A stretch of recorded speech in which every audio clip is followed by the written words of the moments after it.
है मीर की गलियों से गुज़रने का नतीजा। है मीर की गलियों से गुज़रने का नतीजा। हम खाना बदोश उर्दू ज़बां बोल रहे हैं।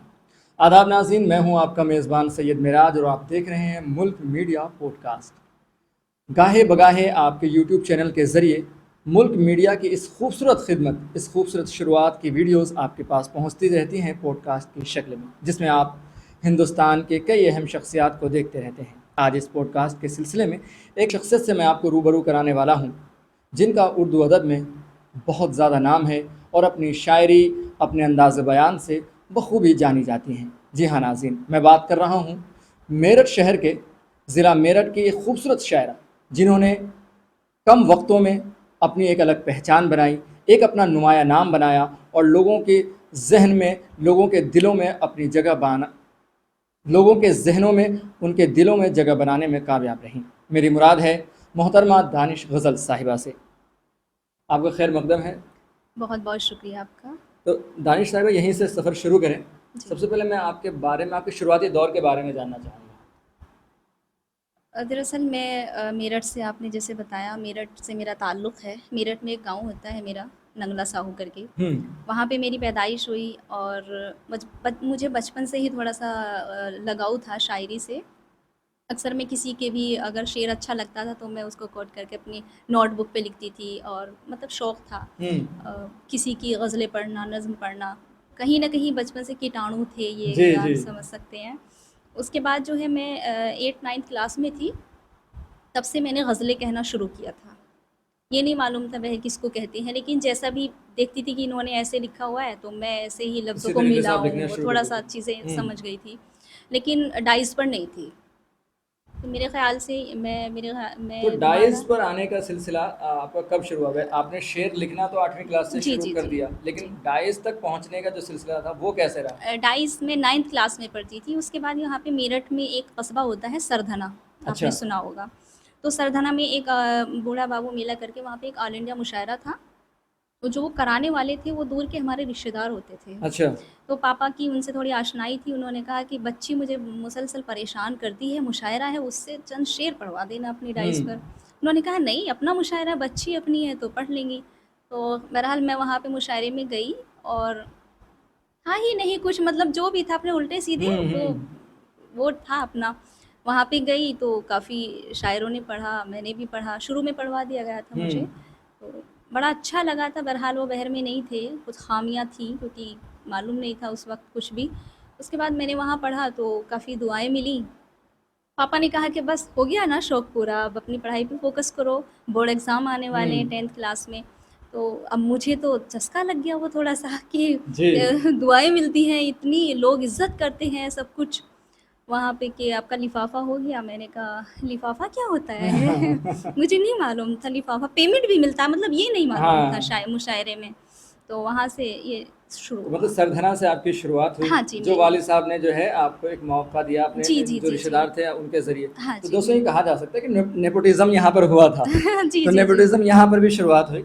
तो ये जो सिलसिला था, वहाँ पर वालिद साहब ने तो आपको शौक़ पूरा करने के लिए एक मौका दिया। जी। लेकिन जब आप बाज़ाब्ता तौर पर शायरी की शुरुआत करने लगीं, जब आप इसके लिए सीरियस हो गईं कि अब जी, मुझे जी। शायरी की दुनिया में कदम रखना है, कदम तब रखना घर है। वालों का कैसा रवैया था? नहीं, घर वाले हमेशा से बहुत सपोर्ट में थे क्योंकि मेरे वालिद साहब को शायरी का बहुत शौक़ था। अच्छा।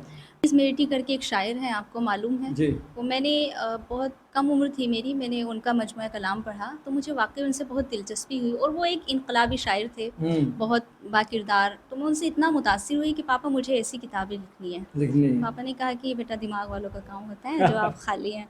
तो मैंने कहा नहीं पापा, ऐसा तो नहीं है, मैं कर सकती कह हूँ सकते हैं, ऐसा। ये हाँ। वो एक चैलेंज वाली बात हो गई है। बिल्कुल। तो वो चीज़ें मैंने देखी और मैं उनसे इतना मुतासिर हुई कि मैंने उनके लिए कलाम पाक पढ़ा। मतलब वाक़ई अगर आप भी पढ़ेंगे तो आप बहुत खुश होंगे।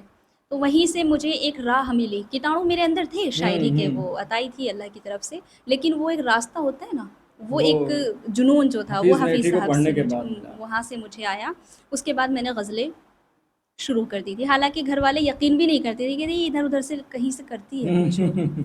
फिर मैंने मुकम्मल शायरी में मुझे करना है वो। तो जब ये मुकम्मल शायरी का आपका जो है सफ़र शुरू हुआ, जी। तो मुकम्मल शायरी करने के बाद सबसे पहला मंच जो है आपने पहला कहाँ मिला आपको पढ़ने के लिए, जो बाज़ाब्ता जहाँ पर पोस्टर में आपको शायरा के तौर पर जो है इंट्रोड्यूस किया गया और जी, जी। बाज़ाब्ता आपने पढ़ा, वो कब हुआ? मैंने देवबंद में पढ़ा था। अच्छा। जी। देवबंद में शायरात मुशायरा था और उसमें मैंने पढ़ा था और सबसे मैं छोटी शायरा थी तो अव्वल नंबर पे मेरा ही अरे! वो था। और उसका मतलब ये है कि सबसे कामयाब मैं रही थी। वहाँ पे बहुत कहा कि बच्ची हुँ। लूट के ले गई मुशायरा। तो कुछ चीज़ें बहुत अच्छा तो लगा हम था। चाहेंगे कि वो उस वक़्त का अगर कोई शेर याद हो आपको, तो अच्छा। हमारे जो नाज़रीन देख रहे हैं उनके लिए आप अगर वो 2 शेर सुना पाएँ? बहुत शुक्रिया। जो मैंने सबसे पहली गज़ल कही थी, वो एक आपने सुना होगा साजन मूवी का एक सॉन्ग है, बहुत प्यार करते हैं तुमसे जी। सनम, तो मैं अक्सर उसको गुनगुनाया करती थी। वहाँ से उसी बहर में मैंने जी। चंद शेर कहे थे। तरन्नुम भी वही है। अब अच्छा। तो थोड़ा अटपटा लगेगा लेकिन पढ़ती हूँ कि न जाने ये दुनिया भी क्या हो गई है,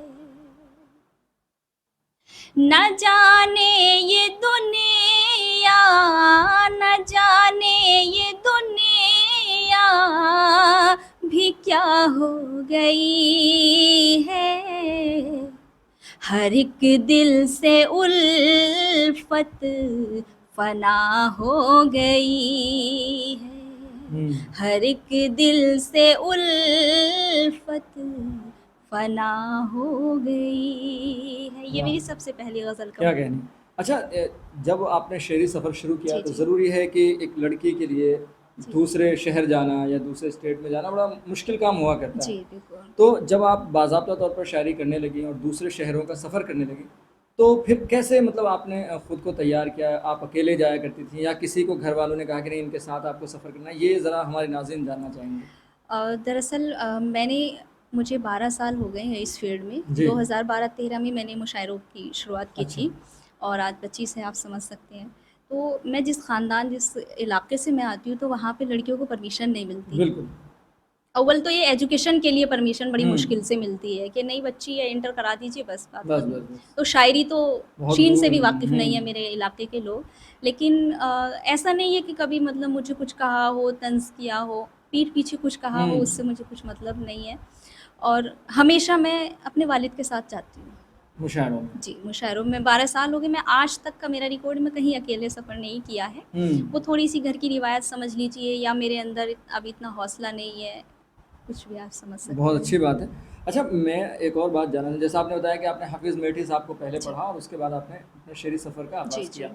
तो आपके मैं तो ये समझ सकता हूँ कि हाफ़िज़ मेहदी साहब आपके पसंदीदा शायर हैं। जी, जी, लेकिन बेशक। और मज़ीद हम जानना चाहेंगे कि आपके और कौन से पसंदीदा शायर हैं, शायरात हैं, जिनको आप पढ़ती हैं, गुनगुनाती हैं? जी, बिल्कुल। हफ़ीज़ मेहदी साहब के बाद मेरी ज़िंदगी में एक उस्ताद आए और जी। मैं उन पे बड़ा फ़ख्र करती हूँ, हालाँकि वो हयात नहीं हैं। डॉक्टर मुकर्रम अदना इश्काबादी, जी। मेरठ के ही एक उस्ताद शायर हैं। अच्छा। तो मैंने 2 साल बिना उस्ताद के शायरी की, हुँ, हुँ। मुशायरे पढ़े। तो जब लोगों ने बहुत ज़्यादा कि इस लड़की में कीटाणु हैं और अच्छा पढ़ सकती है, आवाज़ है, गला सब ठीक है, लेकिन इसको थोड़ा-सा एक उस्ताद की ज़रूरत है, बहरों वगैरह के हुँ। मालूमात के लिए। तो वहाँ पे मेरे उस्ताद थे डॉक्टर मुकर्रम अदना, उन्होंने मेरी परवरिश की और शायरी की चीज़ें हैं जो कवाइद हैं, उरूज़ हुँ। वगैरह थोड़ा उन्होंने मुझे सिखाया।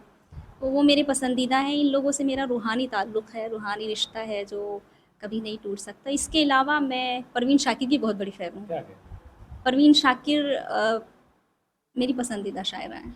तो कोई परवीन शाकिर का कोई पसंदीदा शेर आपका अगर सुनाना चाहें? बिल्कुल, बिल्कुल सुनाती हूँ कि वो कहीं भी गया लौटा तो मेरे पास आया। वाह!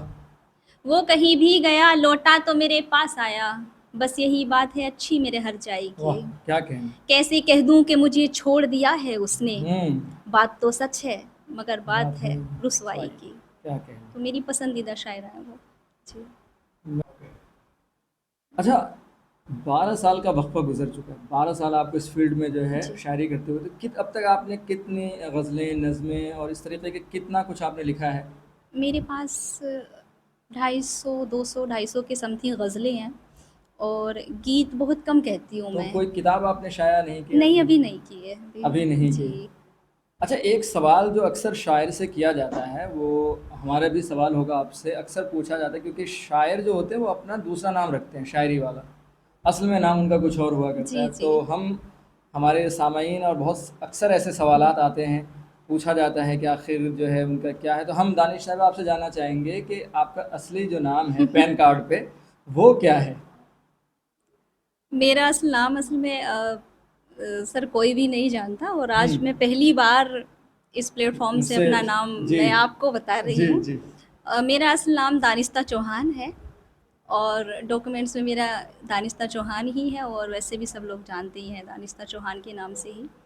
ये मेरा रियल नेम है, अच्छा, और जो कोई भी नहीं कोई नहीं जानता, जानता, तो आज आज आप यहाँ लोग से जान सब गए जानेंगे। कि दानिस्ता चौहान चौहान। साहिब चाहे साहिबा हैं ये, उसके बाद दानिश गज़ल हो गई। जी अच्छा, तो इतना आपने तकरीबन पूरे हिंदुस्तान का दौरा किया है अपने जी। शेरी सफ़र के दौरान, तो क्या कभी मौका मिला बैरून मुल्क जाने का, और वहाँ पर कैसा रिस्पॉन्स रहा? वहाँ पे मैं समझती हूँ कि मैं हिंदुस्तान की एक वाहिद शायरा हूँ, जो अपनी सबसे कम उम्र की शायरा जो है, मतलब आउट ऑफ कंट्री गई हूँ। गई है। मैं 17 साल की थी महज़, 17 साल की भी नहीं थी। तो वहाँ पे मुझे कतर में एक इनविटेशन आया था, हम्म। और मैं कतर में एक आलमी मुशायरा था जिसमें 2-3 लोग इंडिया से थे, 2-3 लोग पाकिस्तान से थे, 2-3 लोग हम्म। दीगर कंट्री से क्या थे। है?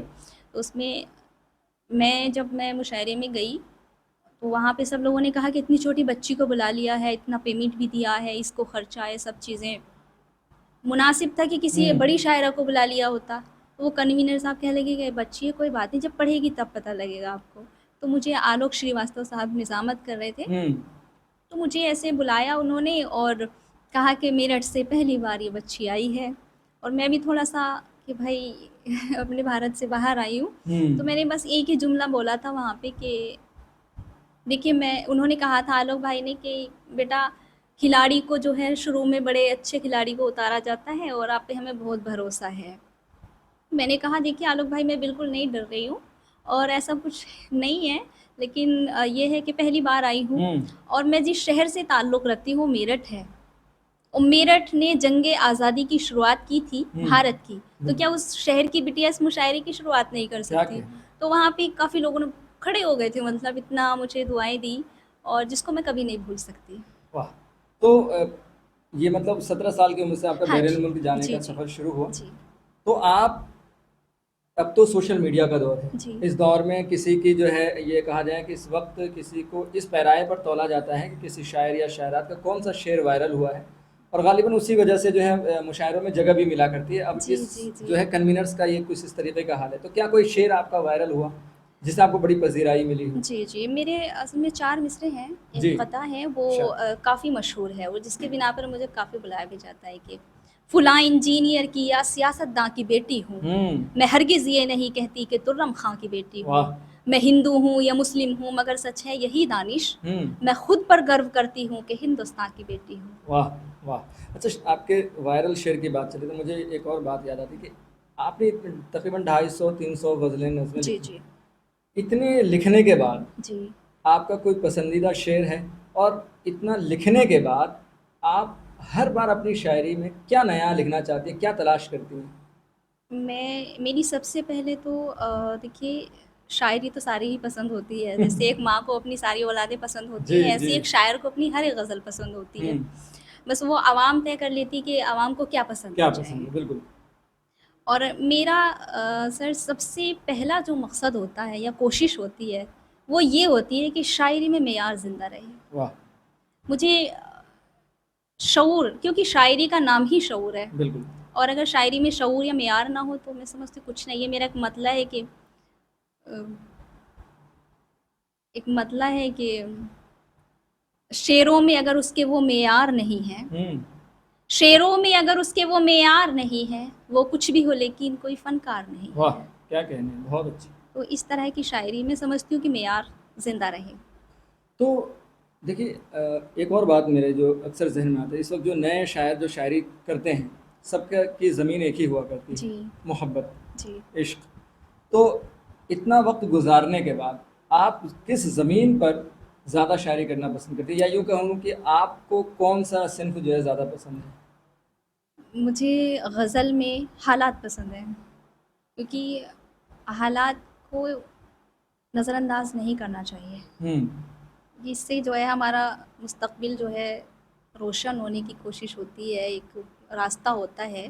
महज़ तग़ज़्ज़ुल भी कहिए आप, ऐसी बात नहीं है, तग़ज़्ज़ुल भी ठीक है, लेकिन एक मेयार के साथ। तो बिल्कुल। मैंने कहा ना, क्योंकि मीर, गालिब, मोमिन इन लोगों ने तग़ज़्ज़ुल में भरपूर तग़ज़्ज़ुल कहा है, बिल्कुल। लेकिन एक मेयार के साथ कहा है। क्या कहना है? आजकल के कुछ शायर भी हैं, कुछ शायरात भी हैं, मैं नाम नहीं लूँगी और हुँ।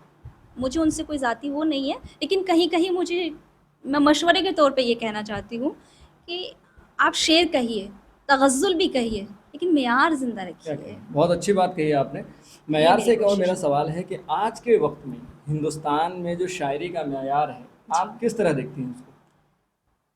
शायरी का मेयार डाइस का तो आपको मालूम भी होगा।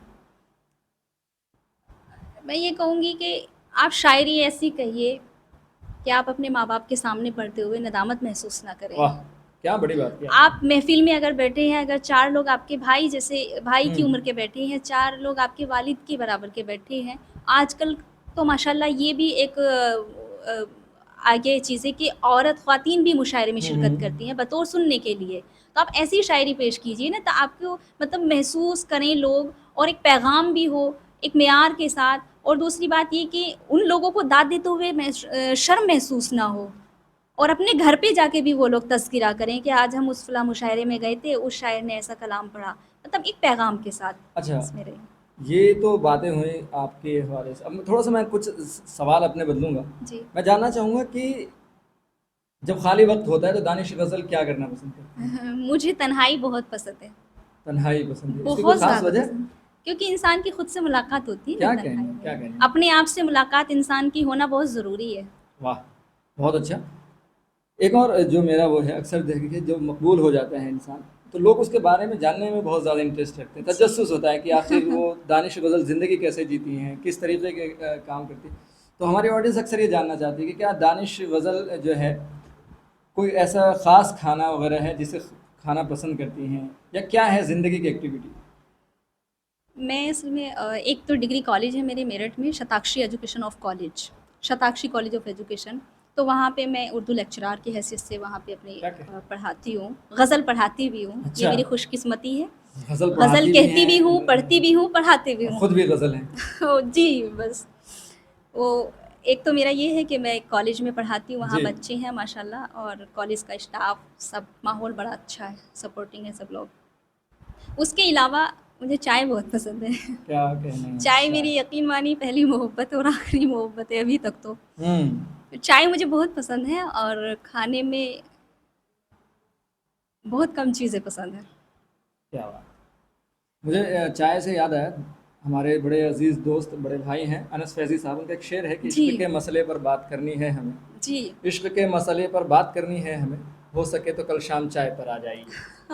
तो ये बड़ी अच्छी गुफ्तगू है। अच्छा मेरा एक और कुछ ये है, एक सवाल है जी। कि आपको क्या लगता है कि इस वक़्त, इस दौर में आपसे बड़ी शायरा कौन है? या आपसे बड़ा शायर कौन है?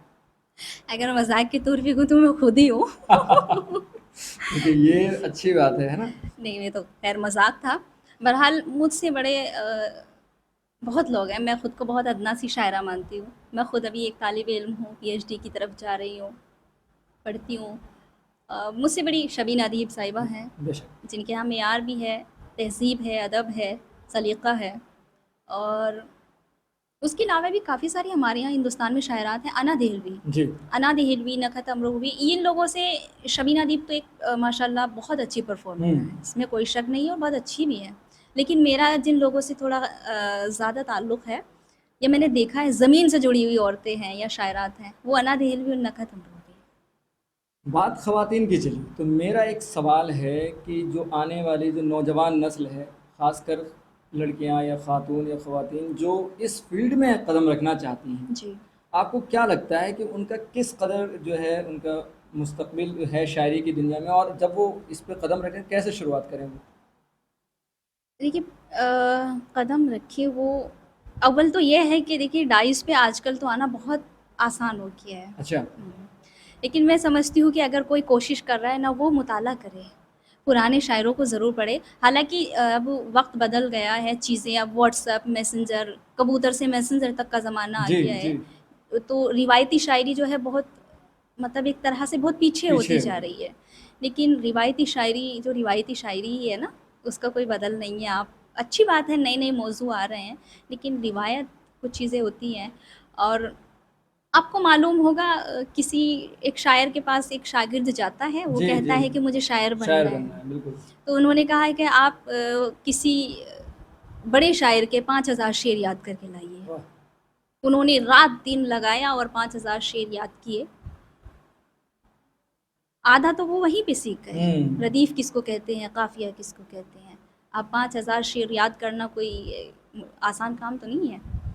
ये नक्कादों ने भी मतलब ये कहा कहा है। जाए कि किसी को अगर शेरी सफ़र का आगाज़ करना है, तो सबसे पहले उसको पढ़ने की का सफ़र हाँ शुरू जी, करना सब चाहिए। किताबें किताब बहुत में ज़रूरी मुताला है। करना जी, चाहिए, जी, मुताला जी। जो है आपके ज़हन को खोलता है खोलता है और वो आपको नई चीज़ें। सोच, नए फ़िक्र से जो बिल्कुल। है आशना और ये करवाता है। नहीं है कि सिर्फ़ नज़्मों की ही किताब पढ़िए आप, पोएट्री की जो किताब भी आपको पढ़िए, पसंद है। आप नस्र पढ़िए क्योंकि नस्र से ही नज़्म आती क्या है। कहें? और आप नस्र पढ़ेंगे तो आपकी जो है ख़यालात, आपकी जो सोच है वो परवाज़ करेगी, क्योंकि शायरी का बिल्कुल, मतलब ही सोच से है, बिल्कुल, माइंड से है। बिल्कुल, आप क्या सोचते हैं? बिल्कुल। जी। अच्छा, क्या दानिश ग़ज़ल जो है समाज, सियासत इन पे भी नज़र रखती हैं? हाँ जी, बिल्कुल क्या लिखती सोचती हैं हूँ। आप इनके बारे में? मैं ये मौजूदा शेरों दौर के की जो कुछ सियासत शेरों के है। जी, साथ में कि एक मतला है कि मुश्किल है बहुत देखना, पर देख रही हूँ। वाह! मुश्किल है बहुत देखना, पर देख रही हूँ। मज़लूम का कटता हुआ सर देख रही वाह! हूँ। क्या कहने। सच पे फिर से शबाब आएगा, देखना बेहिसाब आएगा। वाह! ज़ुल्म फिर है उरूज पर अपने, यानी फिर इन्क़लाब आएगा। इनकलाब क्या और कहने। एक मतला 2 जी। शेर हालात पे ही। हम और तुम हैं चाँद पे एक साथ इन दिनों, हुँ। हम और तुम हैं चाँद पे एक साथ इन दिनों, आते हैं कैसे-कैसे ख़यालात इन 3 दिन दिनों। वाह! हमने जो इत्तेहाद का मतलब भुला दिया, हुँ। हम खा रहे हैं खुद से यूँ ही मात इन दिनों। वाह! मतलब निकालते हैं यहाँ सब अलग-अलग, आसान नहीं है कहना कोई बात इन दिनों। क्या कहने। और ये शेर देखिए जी। कि सुनिए कि आसान नहीं है कहना कोई बात इन दिनों, लोगों कदम उठाना ज़रा तुम बाएहतियात। हुँ। लोगों कदम उठाना ज़रा तुम बाएहतियात, अच्छे नहीं ज़मीन के हालात इन दिनों। वाह! वाह! बहुत बढ़िया। बहुत शुक्रिया। अच्छा, वैसे तो आपके जो फैन्स हैं, जो आपको पसंद करते हैं, वो जी, आपको दूसरे प्लेटफ़ॉर्म्स पे देख लेते हैं, सुन जी। लेते हैं। लेकिन क्या आपका कोई अपना ऑफ़िशियल पेज है या सोशल मीडिया है जिसको आप इस्तेमाल करती हैं? जी, मेरा पेज है दानिश गज़ल मेठी के नाम से मेरा फ़ेसबुक पेज है। यूट्यूब भी है? हाँ जी, मेरा बज़्म दानिश गज़ल के नाम से मेरा यूट्यूब चैनल है और माशाल्लाह थोड़ा-सा कम एक्टिव रहती हूँ मैं, थोड़ा वक़्त की तो किल्लत होती है।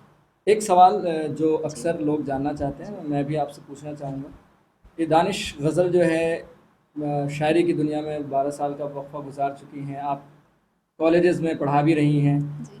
तो अब वो मंज़िल कब आने को है जब आप किसी के जो कहें कि निकाह में जाना चाहें या अभी वो इरादा नहीं है? या अक्सर लोग जानना चाहते हैं। अच्छा, ये सवाल चाहें तो दे सकते हैं, मैंने ऐड किया है, लेकिन नहीं चाहें तो वो आपके ऊपर है। नहीं, ठीक है आप माशाल्लाह बिल्कुल, इंशाल्लाह वक़्त आएगा तो आपको पता लगेगा, दावतनामा अच्छा, आपके तो पास फिर ज़रूर ये आएगा। दावतनामा से याद आया अभी मुझे, जो लेकिन लोग देखो शायरों को झेलना इतना जो आसान लोग थोड़ी देख है। रहे हैं, उसमें बड़े उम्मीदवार होंगे। तो वो आप क्या तलाश रही हैं? कि क्या वो शायर होना चाहिए नहीं, ये या सब टीचर होना चाहिए या कोई प्लेयर होना चाहिए? ऐसी कोई फ़हरिस्त है आपकी, जिस पे हमारे नाज़रीन खड़े उतर पाएँ? मेरी कोशिश ये है कि सच्चा इंसान होना क्या चाहिए। कहने, बखूबी। क्योंकि आप टीचर हों, हुँ, यकीनन ये भी कोई ज़रूरी नहीं आप अच्छे इंसान हों, बिल्कुल, बिल्कुल। या एक शायर हों, ये ज़रूरी नहीं आप अच्छे इंसान हों। मैं ये सोचती हूँ कि मेरा जो हमसफ़र हो, वो पढ़ा लिखा भी हो क्या कहने। और उसकी सोच अच्छी हो, बस आज़ाद ख़याल इंसान हो, आज़ाद ख़याल हो। आज़ाद ख़याल हो। बिल्कुल, चलिए, बहुत अच्छी गुफ्तगू रही आपके साथ बहुत और बहुत शुक्रिया। मज़ा आया। मुझे उम्मीद है कि आपको भी हमारे पॉडकास्ट में शामिल होकर अच्छा लगा होगा। बहुत शुक्रिया तशरीफ़ लाने बहुत-बहुत के लिए। शुक्रिया आपका, इनायत। तो नाज़रीन, उम्मीद है कि आपको दानिश गज़ल का ये ख़ास पॉडकास्ट देखकर अच्छा लगा होगा और हमारी ये कोशिश रहेगी कि ये सिलसिला जारी रहे। आगे भी हम ऐसे ही नए क़लमकार, नए शोरा और ख़ासकर सियासतदानों से गुफ्तगू करें और जानने की कोशिश करें कि सियासत में इस वक्त क्या चल रहा है। अगर आप भी पॉडकास्ट में शामिल होना चाहते हैं या आप शायर हैं और चाहते हैं कि आप अच्छी रील्स बनवाएं और इंस्टाग्राम, फेसबुक पर आप वायरल हो जाएं, तो आप मुल्क मीडिया पॉडकास्ट की तरफ रुख कर सकते हैं। आपके लिए नंबर और ईमेल आईडी, जो भी कॉन्टैक्ट नंबर है वो आपको नीचे दिख रहा होगा, आप उस पर कॉन्टैक्ट करें और यहाँ पर शामिल हो, पॉडकास्ट में शामिल हो सकते हैं, अपने रील्स बनवा सकते हैं और हमें उम्मीद है कि आपके साथ काम करके हमें बहुत खुशी होगी। इसी वादे के साथ दीजिए इजाज़त। आदाब।